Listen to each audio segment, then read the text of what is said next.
No matter how hard I try, I cannot recall what it was like being dead. I know that I was, but I have no idea what it was like. I was actually dead for a pretty long time too.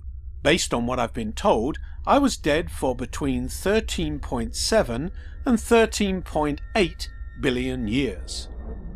Regardless of whether we want to admit it, we all fear death.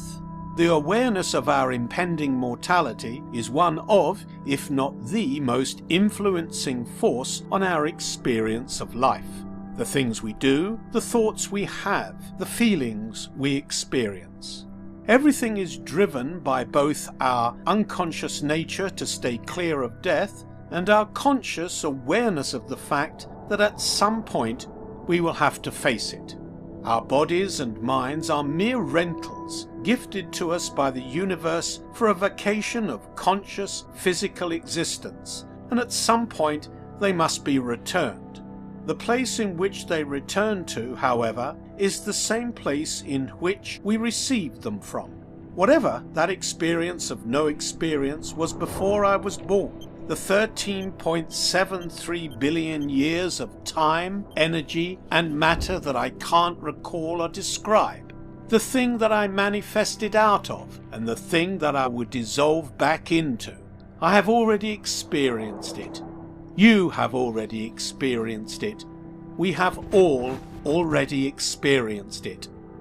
Even if you believe that your spirit, soul, energy, or whatever else you might call it is infinite, then its infiniteness must go both forward and back. If you believe in an afterlife, then in principle there must be a before life, because if you end up somewhere after physical conscious form, then you must have come from somewhere before physical conscious form.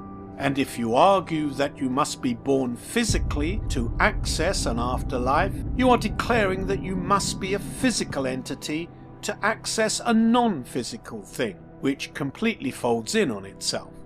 Arguably, no matter how hard we might try to paint a picture of something different after this life, there appears to be no way around the idea that in terms of personal experience, whatever came before our life is what will essentially come after.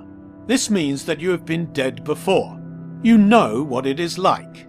To your conscious, subjective self, for lack of better terms, it is like absolutely nothing.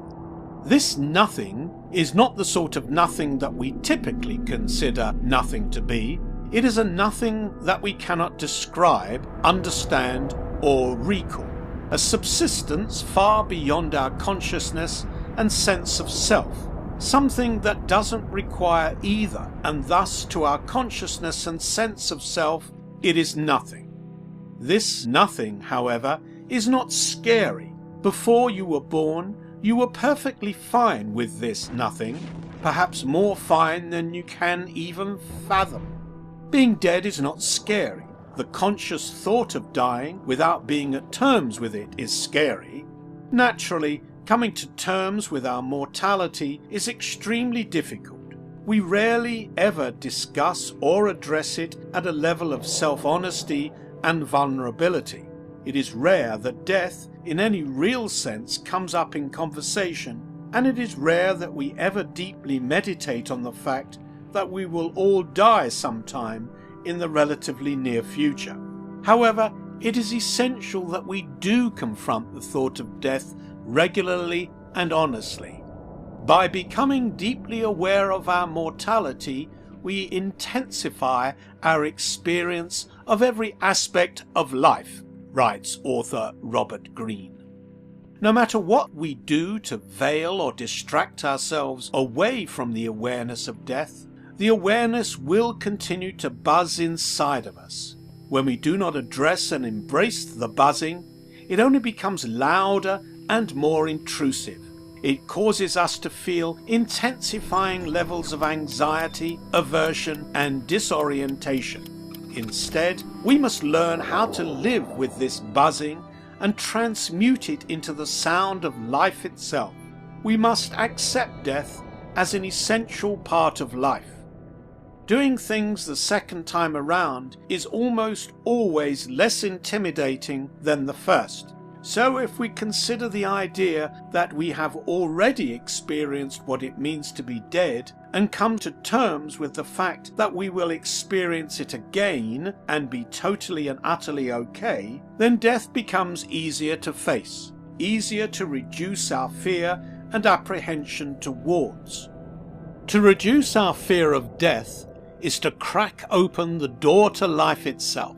We become more inspired to do things that are interesting, exciting, and fulfilling, rather than being stuck in a cycle of wasting time, feeling anxious, and latching onto material distractions. At some point, we will lose our ability to experience things as we know them. Like it or not, that is the condition of our human experience. If we wish to make the most of our human experience, instead of living in spite of its conditions, we must accept them. Like a vacation to our favorite destination, we should not let our awareness of the trip's end date ruin our vacation. For if a vacation went on forever, it would no longer be a vacation at all. Against all odds, we were given the opportunity to go on this vacation, to experience nature perceiving itself. Ironically, our fear of losing our ability to experience this is what can ruin our ability to ever actually enjoy it, and we mustn't let this happen and squander such a gift. More than death itself, we should fear never overcoming the idea of death while we are alive. We should fear not appreciating life and death for what they are while we can.